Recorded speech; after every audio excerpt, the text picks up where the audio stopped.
So for people who have already been here, I'm not going to go through everything again, but I'm going to skim through real quick. I'll try to do like the synopsis that you get, before you watch a show that you get caught up. How many people were in the last session? Okay, most of you. Okay, so I'll kind of skip through a lot of this. But again, get my YouTube channel. No. All right, go through all this stuff. So we did have some examples there. We did a SparkR thing, a SparkR. Let me actually break out of here for a minute. So I don't think I really need to do much background. So let me flip over. There's a really good notebook I found. So I'm going to do one more little bit on SparkR, and then I'm going to talk a little bit more about SparkR. So it was this one I found out available. I think Databricks actually had it, which is chronic disease indicator, because this gives you a better feel for how you would use it in a real world kind of scenario. So this is by the CDC, and it's basically looking at critical indicators for health problems. And so starting off the bat, you need to bring in the SparkR library. Takes a minute. So you always have to have a cluster, so we've got a cluster here running. And by the way, I made an error before. I'm told that you can run SparkR together. I haven't tried it. I had some issues a while back, but you can do that.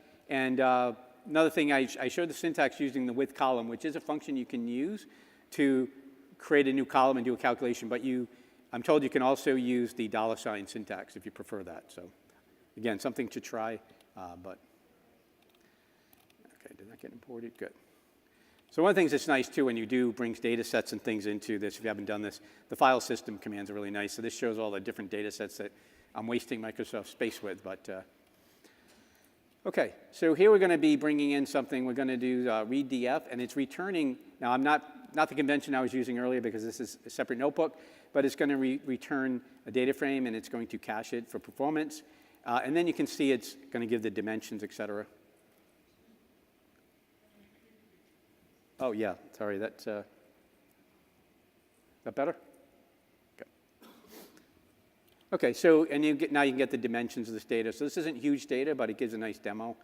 And here's an interesting thing, too. If it's a Spark data frame and I do the display, obviously, it's going to show me Spark data frame and just list the things, not show you the values. But you can do the display, really handy to have, and that lets you render the Spark data frame.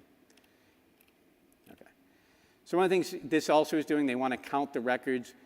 So here it's doing a count and doing a comparison here where the year start is not equal to the year end. And then so that's applying it as a filter, and then it's doing a count. So you kind of nesting these functions, you can get your queries accomplished. And it's fairly straightforward. So I think that's kind of a useful thing. And if you take it a step further and you do the arrange and then count and group by, you can see how you can kind of nest the functions so that you can get something more interesting. And then you can render the visual here. And it's kind of nice because I can also say, OK, I really want to see that as like a bar chart. You can play around with it. And you don't necessarily have to go into using our functions just to do the visuals. But you can see you can do quite a bit here just by nesting functions. And this example is doing the same thing, but now it's doing distinct. And you can see it's passing in a vector of column names. And one thing we can learn from this analysis is apparently the stratification 1 is about the only one that really is useful. So we can see that. I like this cell a lot because it shows you just like how much you can do in sort of the query. So we're starting off in this example by creating a vector of column names that we're going to extract. And then here we can do our filter.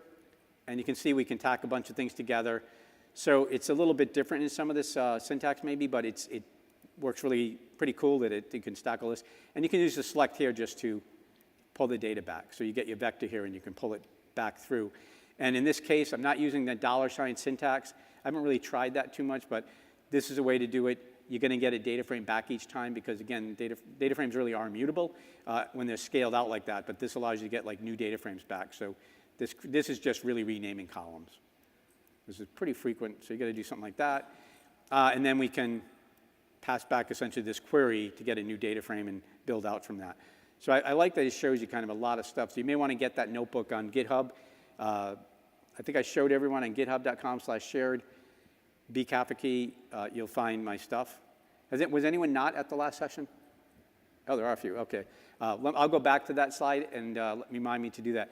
By the way, after this session, I'll be going to the Microsoft booth in the exhibit hall, because that way, if people have questions, we won't hog up this room, and if you have any questions and I don't get to answer it here, you can just hit me up there and we can talk about it, and cool stuff. All right.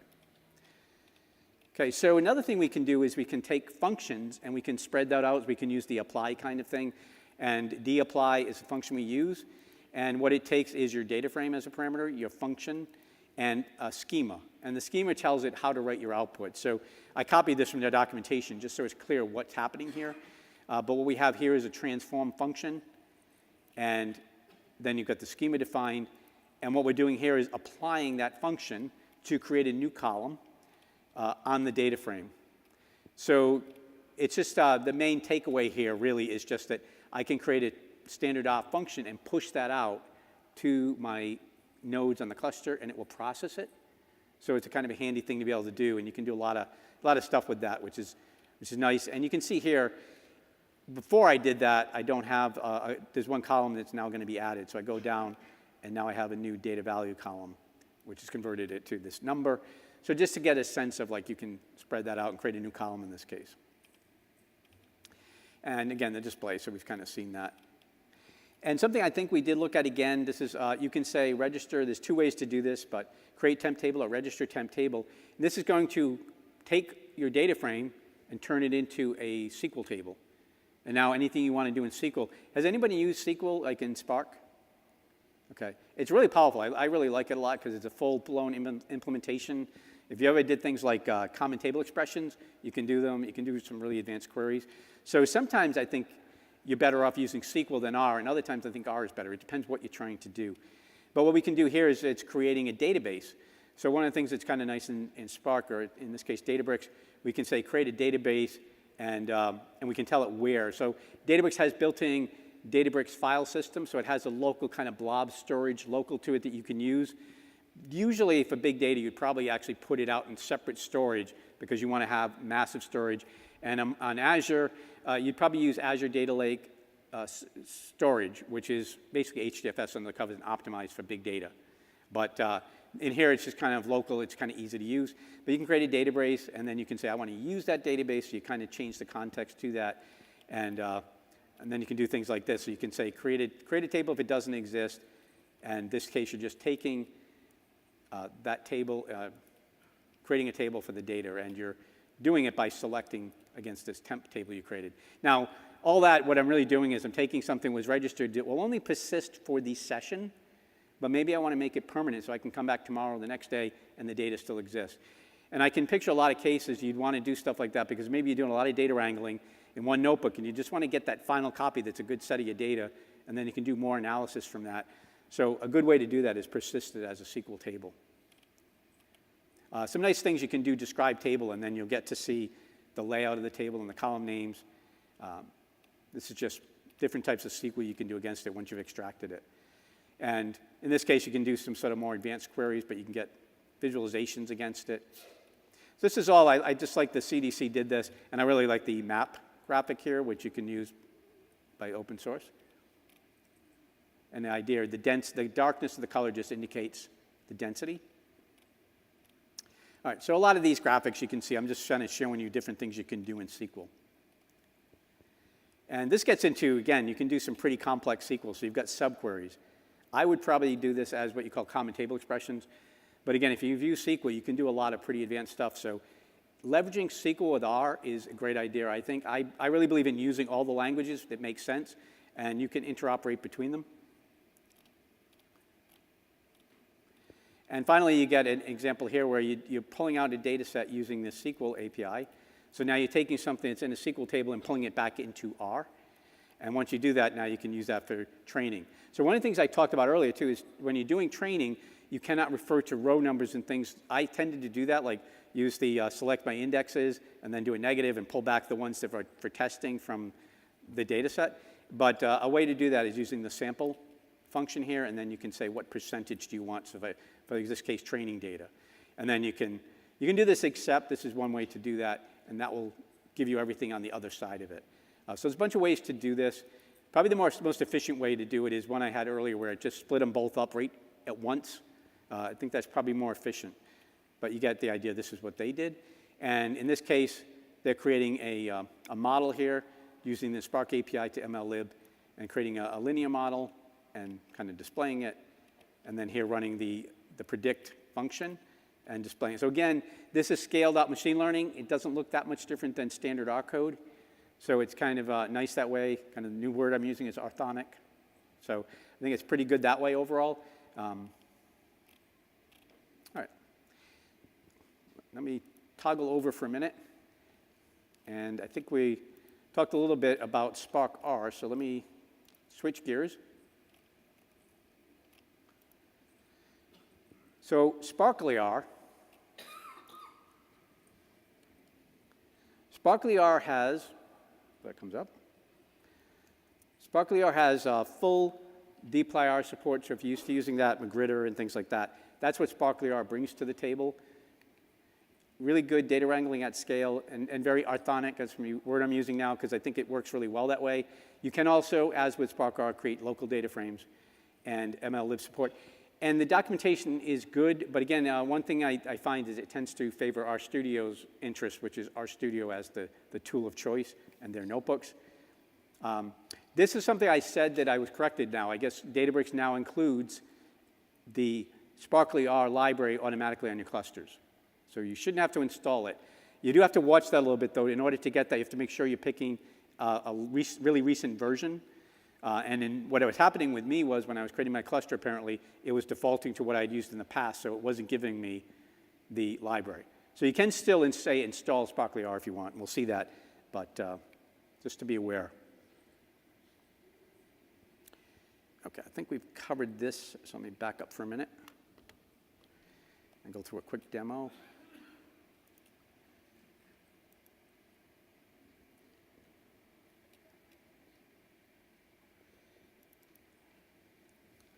Okay, so this would be just kind of a basic review of what you can do with SparkR.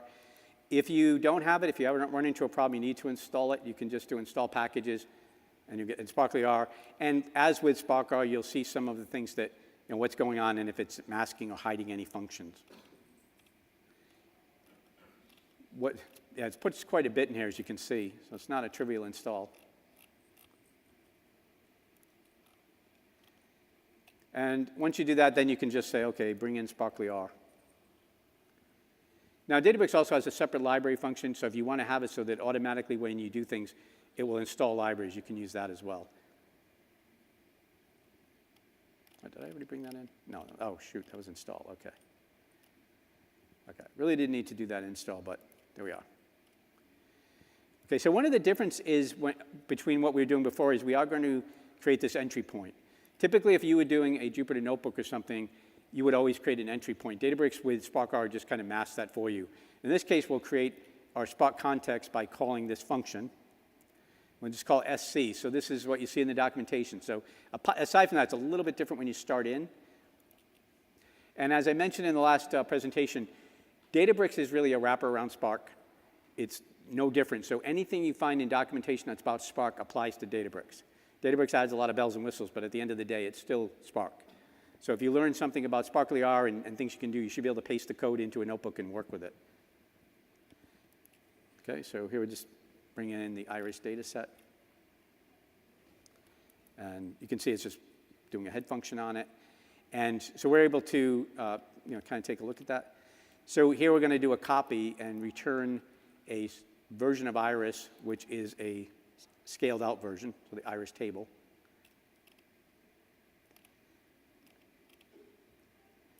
And here this just allows us to take a look and say, what tables do we have or what did we create? I have a lot of stuff, so probably a bad example. But if I say display iris, you can see that it is Spark data frame, and I can use this display method to kind of view it just as we did with SparkR. And where it gets kind of fun, though, is you get this Magritter type of functionality. So I can pipe things in. So I can use the count function and display things like this. And I find that really useful. So this is where it gets to be more R-like. And if you're used to using tidyverse and those things, you'll probably find it really useful. Okay, I'm going to go through here. So a kind of more robust example is we're going to pipe this through, do a mutate, group by, and summarize all in one statement. And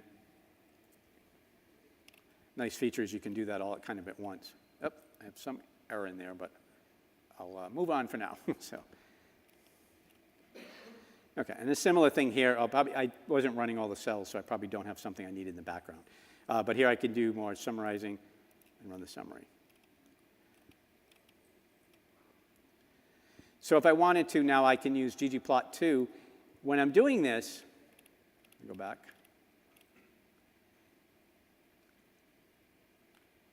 When I'm doing ggplot2, that's going to only work with a local data frame. It won't scale out, but I can use ggplot2 here to do like a visual of the graphics. Okay, and to do model training with using the MLlib, in this case we use, again, there's a kind of consistency with SparkR in that the ML underscore is sort of the way you get to all these library functions, and then the dplyr and things tend to work more like what you're used to. And so I kind of like the fact that it's consistent with the ML. And so here you can just train a model, regression model, and then get the summary.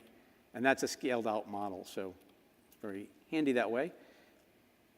And this one's doing a KN means model, and again, passing in Spark data frame, passing in your features, and then printing it out. So you can kind of get a feel that it's pretty straightforward and, again, more like what you're probably used to when you're doing R coding here. When we want to pull things back, we can use the collect function, so that's a similarity here. We can just say collect, and then in this case we're doing a predict, but the collect will pull it back to a local data frame, and then we can just use like a head statement on it. And once we have that, it's kind of a local version, but we can use ggplot2, et cetera, and we can kind of plot things out. So these notebooks, again, they're on GitHub, so you can go to github.com/bcafferky/shared, and then you'll find all my stuff, and this is under the Spark AI conference. Okay, so some other examples I just wanted to kind of talk about here. So here we're installing some open source packages into the cluster, and we can then also connect as we had before. Let's see if I can run some of this without too many problems. One thing I've learned in Databricks too is if you have trouble sometimes where it does that connecting, sometimes just hitting, I'll try reload, hopefully I won't lose my connection altogether. Bless you.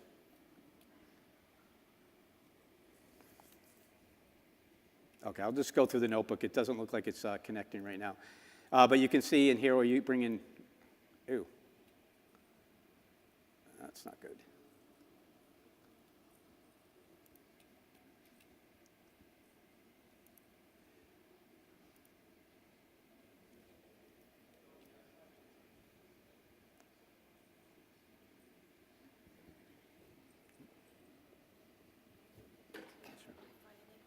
What's that? Do you have the Wi-Fi enabled? Should be, yeah. Looks like it's. Disable it and then use the hard line. Oh, okay. Need to turn it off or just disable it? Okay. And then it should work.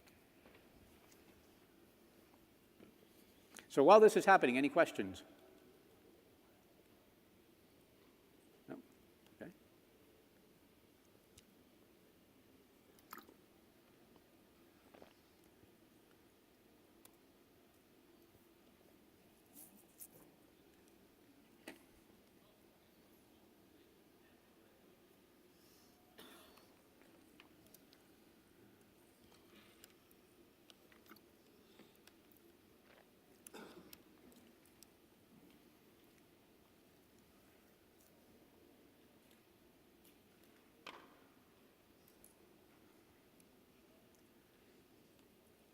So how many people have used SparkR?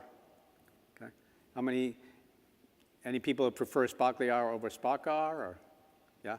How many people prefer SparkR? Wow, okay. I think good sample audience.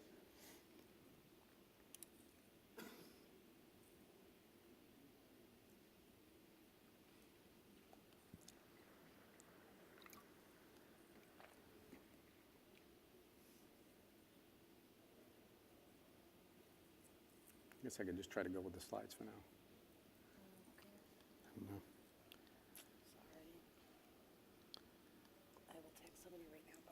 We'll probably be wrapping up a bit early, though, but I guess we can do. OK, thank you. All right, so we're having some technical issues there, but I'll just go back to a little bit of the slides and kind of wrap up. I think most of what was, you got to see some of the examples before that happened, which is good. And I will be at the Microsoft booth, so you can come over there and ask me questions if you want about SparkR versus SparkR.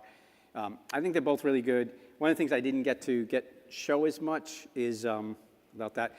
But you can also, using the SQL, you can pass things between Python and R back and forth to SQL. So it's a really good way to be able to use different languages and stuff in a Databricks notebook. So if there's any slides here now.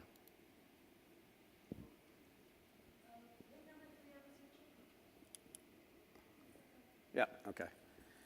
So again, kind of getting back to this, you have a bunch of, these are different machine learning libraries you can access, pretty much from either SparkR or SparkR. That's one advantage there. And SparkR does expose all these functions. There is pretty good documentation online, so have a look at that. Try the notebooks that I put out there. So what we have talked about through the 2 sessions, and I apologize for technical difficulties, it was kind of a little weird splitting up the session into 2, so I hope I've covered enough adequately. I know it's ending a bit early, but we did do a conceptual overview of R on Spark, and the idea is you have to push R out to the nodes, which means that there has to be an R interpreter on the nodes to be able to understand R, and it's going to work with the Spark JVM that's on each instance or each node. And so that's a kind of a key concept that you're going to push that out, and even when you're doing MLlib, it's got to have to be able to do that. If you want to work with local data frames, then you bring it back. So you can use collect, you can use take. There's a bunch of ways you can do that. And that forces the lazy execution of Spark to bring the data back to your local head node, where you can do open source functions like ggplot2 or those kinds of things on it. So we talked about like some considerations, like being aware when you're doing either library.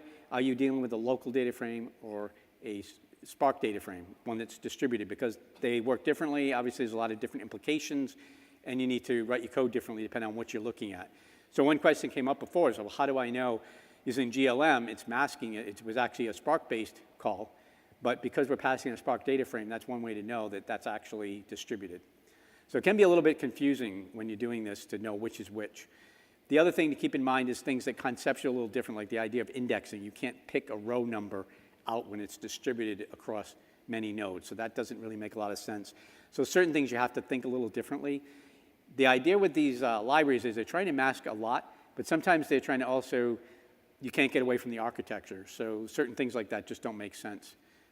And you do have to be a little bit careful too with Spark when you start to regroup and redo things. You may cause what they call a shuffle in the back end, which can cost a lot. So it's great, but you do have to be aware of what you're doing. So SparkR versus SparkR, I think I've already taken a poll here, and people prefer SparkR, but you saw a lot with SparkR. I like both in some ways because I think some of what you can do with SparkR is actually pretty cool, and it does make pretty good sense once you get used to the functions. I went through some code demonstrations, and this is, I know, really short. We kind of covered the majority of it in the last session, and I can't really get to the network at this point, but if any questions? Yeah.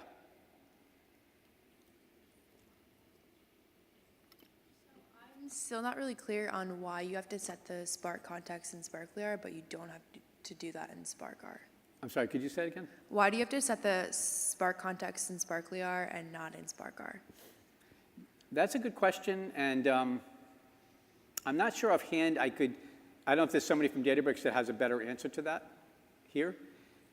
Maybe not. The SparkR was the first thing Databricks supported and the first thing Spark supported. So I think when I first started playing with Databricks and Microsoft got involved with them, I found that you didn't need to install it. You just automatically assumed you're doing SparkR. SparkR came along, and at first, you definitely had to install it, the library, to get it to work. So it's kind of a carryover, I think. It works a little bit more like if you were using a Jupyter Notebook and connecting to Spark, you would have to always do that Spark context. And if you were using SparkR on a Jupyter Notebook, you'd also have to do the context. So I think it's a little bit of a flourish that Databricks is trying to make things a little bit simpler, and that's just one of the differences. But you notice once you've got that, it pretty much works the same way after that. Yeah, awesome. Thank you. Yep, thank you. Yep. Is Databricks bringing some additional value if you compare it with RStudio? I'm sorry, could you say it again? So if you use Spark with RStudio, Yeah.